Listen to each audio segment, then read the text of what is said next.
There is a photograph I keep returning to. It was taken in 1925 in the Brazilian interior, showing a man standing at the edge of a clearing he was never supposed to reach.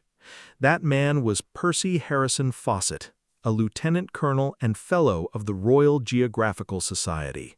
He was a man trained to observe, record, and report exactly what he saw. He walked into that forest. He never came back, and 3 governments spent the next decade making absolutely sure nobody followed him. The investigation of this mystery requires cross-referencing expedition logs, colonial archives, and documents that were simply misfiled in places they shouldn't be, accessible to anyone patient enough to look. What these records reveal changes how we understand every map we have ever trusted. Fawcett did not just disappear, he arrived. He found what he went looking for, and whatever he was standing in front of in those final unrecorded days was considered dangerous enough that the silence around it has been actively maintained for 100 years.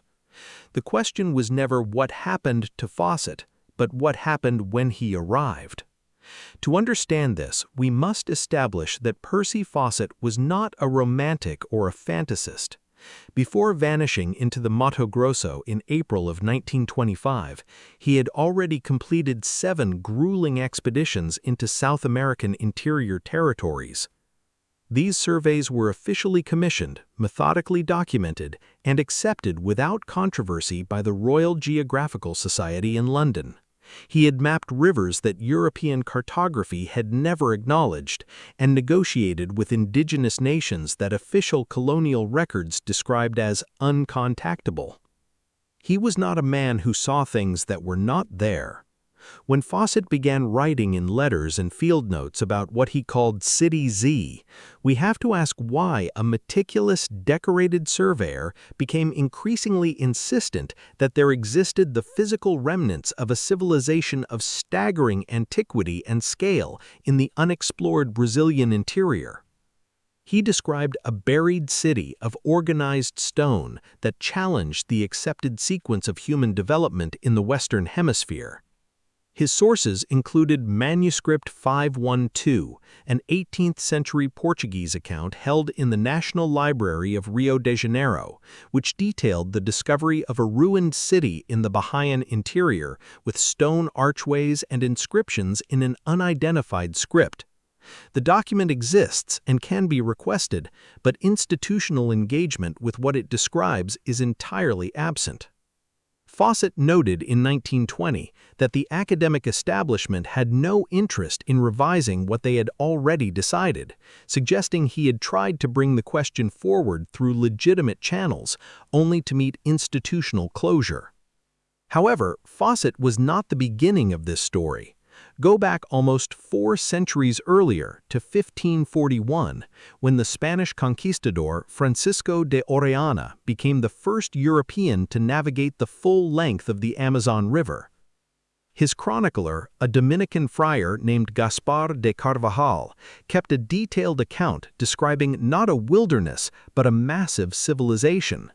Carvajal recorded cities stretching along the riverbanks for kilometers, with populations estimated in the hundreds of thousands, connected by road networks and supported by organized agriculture at a scale he found difficult to comprehend. He even described towers of white stone visible from the river. While standard academic treatment Carvajal exaggerated to impress his superiors, it raises the question of why a friar would fabricate checkable details that align precisely with what modern archaeology has slowly begun to confirm. We now know from peer-reviewed archaeology that much of the Amazon basin shows evidence of large-scale pre-contact modification, including terra preta soils, causeways, and geoglyphs visible only from the air. Carvajal was describing something real that was almost entirely gone within a century of European contact due to the catastrophic impact of disease and disruption. The narrative continues with Candido Mariano da Silva Rondon, a Brazilian army officer and founder of the agency that became FUNAI, the authority responsible for indigenous affairs. Between 1890 and 1930, Rondon spent more cumulative time surveying and mapping the Brazilian interior than perhaps anyone else. In 1913 and 1914, he accompanied former U.S. President Theodore Roosevelt on an expedition chronicled in the book Through the Brazilian Wilderness. In that memoir, Roosevelt mentions briefly that Rondon showed him certain features of the landscape that he was not able to include in his published account at Rondon's specific request.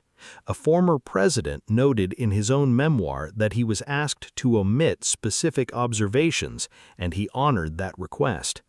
Declassified correspondence from Rondon reveals a pattern of deliberate incompleteness, reports filed to the military that are noted in indices but remain completely unavailable in their original form. When evidence of pre-contact Amazonian complexity genuinely surfaced, the institutional response time was extraordinary. After Fawcett disappeared in 1925, the Royal Geographical Society quickly categorized his expedition as a private venture undertaken against institutional advice, preemptively discrediting whatever he might have found.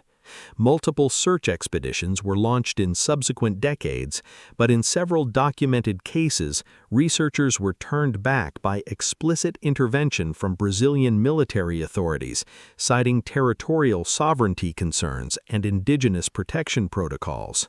While these justifications are entirely legitimate and necessary, their practical effect was always the same. The search stopped, the coordinates remained unvisited, and the interior remained officially unmapped in the specific areas Fawcett had indicated. In recent decades, deforestation in the Brazilian state of Acre began revealing geometric earthworks carved into the earth, covering an area of approximately 13,000 square kilometers. These circles, squares, and octagons, some nearly 300 meters in diameter, are arranged with an undeniable geometric regularity. The academic consensus is that these were ceremonial enclosures, yet they consistently sit at the boundaries of the densest concentrations of anthropogenic terra preta soil and domesticated tree species. This suggests the geoglyphs may have functioned as infrastructure for large-scale landscape management.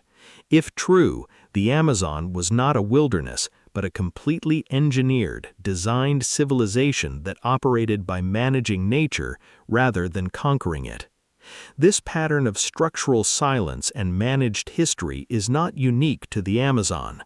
The same historical window in the late 19th and early 20th centuries saw disconnected administrative systems worldwide archive or redirect discoveries of complex pre-contact landscape management, from the hydraulic infrastructures of sub-Saharan Africa and Southeast Asia to the systematic modification of European urban parks, where nutritional provider trees were quietly replaced with ornamental species. Fawcett's last communication, sent from Dead Horse Camp on May 29, 1925, stated, if his expedition succeeded, the whole story of the Americas would need to be rewritten. Then he walked into the forest, and the forest kept him. More than 100 people have since died trying to find out what became of him. Today, the deepest territories and restricted access zones managed by authorities correspond with geographic precision to the areas Fawcett identified as locations of concentrated pre-contact infrastructure, leaving academic surveys constrained. The Amazon remains a system running its original programming long after the civilization that planted it stopped being visible in the historical record, protected by a vast, enduring silence.